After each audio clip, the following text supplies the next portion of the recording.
Cardinal Koch, Swiss cardinal, one of the longest serving cardinals.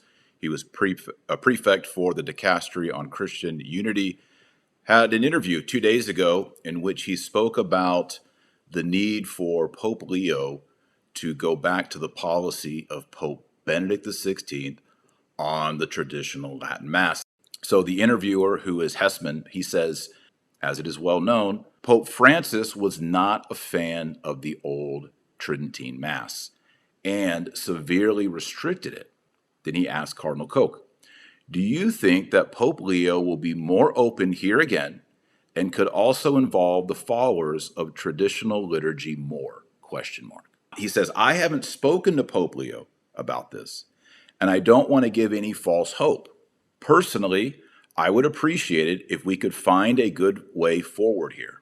Pope Benedict XVI has shown a helpful way by believing that something that has been practiced for centuries cannot simply be banned. That convinced me. He goes on to say, quote, Pope Francis has chosen a very restrictive path in this regard. It would certainly be desirable to open the now closed door. There's a little bit of a translation here. I think it says once again. Here, and he says, I don't want to give any false hope. He says, I haven't spoke to Pope Leo about it, but he is giving a public interview.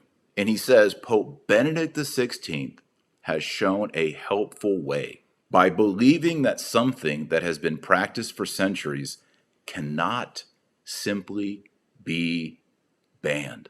The Cardinal, His Eminence, interjects here, that convinced me. Something that has been practiced for centuries cannot simply be banned. So something that is sacred in its origin, because the traditional Latin Mass is written not by a committee, not by a process of synodality. It's written by saints, the traditional Latin Mass.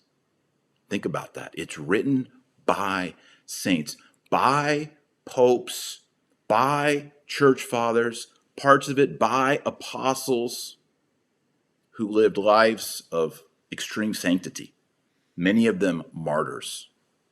That's the traditional Latin Mass. And so, yeah, you might have the new Mass and it has the USB chargers and the cup holders, but many of us like Grandma's Mass. It connects us back to Grandma. There's an importance there. And you can't just throw it out.